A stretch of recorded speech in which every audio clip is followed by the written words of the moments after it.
दोस्तों, 23 जून 1757 का दिन भारतीय इतिहास का वह मोड़ जिसने न केवल बंगाल बल्कि पूरे भारत की तकदीर बदल दी। यह दिन था प्लासी के युद्ध का। आज हम आपको इस युद्ध के पीछे की कहानी, इसके कारण, इसमें शामिल ताकतें और इसके दूरगामी परिणामों के बारे में विस्तार से बताएंगे। 18वीं सदी के मध्य का भारत एक अस्थिर दौर से गुजर रहा था। मुगल साम्राज्य का पतन शुरू हो चुका था और प्रांतीय शासक अपने अपने क्षेत्रों में स्वतंत्र शासन कर रहे थे। बंगाल उस समय का सबसे समृद्ध प्रांत था, चावल, कपड़ा, मसाले और व्यापार के लिए मशहूर। यहीं पर दो यूरोपीय ताकतें, अंग्रेज ईस्ट इंडिया कंपनी और फ्रांसीसी ईस्ट इंडिया कंपनी, अपना अपना वर्चस्व बढ़ाने की कोशिश कर रही थी। प्रमुख पात्र: सिराजुद्दौला, बंगाल के आखिरी स्वतंत्र नवाब, जो 1756 में गद्दी पर बैठे। Robert Clive, British east India company का चालाक और महत्वाकांक्षी अधिकारी। मीर जाफर, नवाब के फौजी सरदार, जो महत्वाकांक्षा में गद्दारी के रास्ते पर चले। जगतमल और राय दुर्लभ, दरबार के अन्य उच्च अधिकारी, जिन्होंने भी अंग्रेजों के साथ गुप्त समझौते किए। युद्ध के कारण: व्यापारिक तनाव। अंग्रेजों को बंगाल में व्यापार की अनुमति मुगल फरमान के जरिए मिली थी, लेकिन उन्होंने इस अधिकार का दुरुपयोग किया।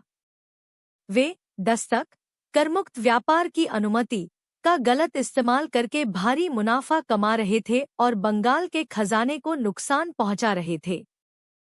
किलेबंदी और तोपों की स्थापना।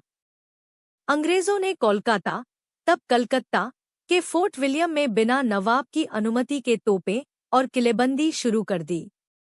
नवाब को यह सीधे सीधे चुनौती लगी। निजी दुश्मनी। नवाब सिराजुद्दौला और अंग्रेजों के बीच व्यक्तिगत तनाव भी था। अंग्रेज नवाब के दरबार में षड्यंत्र रचकर उनके विरुद्ध साजिश कर रहे थे। गद्दारों की भूमिका। मीर जाफर और कुछ अन्य दरबारी अंग्रेजों से मिले हुए थे। उन्हें सत्ता का लालच देकर अंग्रेजों ने नवाब के खिलाफ मोड़ लिया। युद्ध की शुरुआत। 23 जून 1757 की सुबह गंगा नदी के किनारे प्लासी नामक स्थान पर नवाब की लगभग 50,000 सैनिकों की सेना और रॉबर्ट क्लाइव की लगभग 3,000 सैनिकों, जिसमें भारतीय सिपाही भी थे, के बीच युद्ध शुरू हुआ। नवाब के पास तोपखाना भी था, लेकिन उसे संभालने वाले यूरोपीय विशेषज्ञ फ्रांसीसी पक्ष के थे और अंग्रेजों से बेहतर रणनीति नहीं बना सके। मीर जाफर की गद्दारी। युद्ध का असली मोड़ तब आया जब मीर जाफर और उनकी सेना ने लड़ाई के दौरान निष्क्रिय रहकर गद्दारी की। उन्होंने नवाब को वचन दिया था कि वे साथ देंगे, लेकिन वे अंग्रेजों से पहले ही गुप्त समझौता कर चुके थे। इस कारण नवाब की सेना बिखर गई और अंग्रेज आसानी से जीत गए। युद्ध का परिणाम। अंग्रेजों की पहली बड़ी जीत। यह भारत में अंग्रेजों की पहली निर्णायक सैन्य विजय थी, जिसने उन्हें बंगाल पर नियंत्रण का रास्ता खोल दिया। मीर जाफर को नवाब बनाना। अंग्रेजों ने मीर जाफर को बंगाल का नवाब बना दिया, लेकिन वह मात्र कठपुतली थे। असली सत्ता अंग्रेजों के हाथ में थी। आर्थिक लूट। युद्ध जीतने के बाद अंग्रेजों ने बंगाल के खजाने से करोड़ों रुपए और सोना चांदी लूट लिया। इससे ईस्ट इंडिया कंपनी की आर्थिक ताकत कई गुना बढ़ गई। राजनीतिक बदलाव। प्लासी का युद्ध भारत में अंग्रेजी साम्राज्य की नींव रखने वाला युद्ध माना जाता है। इसके बाद धीरे धीरे उन्होंने पूरे भारत पर अपना प्रभुत्व स्थापित किया। दीर्घकालिक प्रभाव। बंगाल की अर्थव्यवस्था पर अंग्रेजों का पूर्ण नियंत्रण हो गया।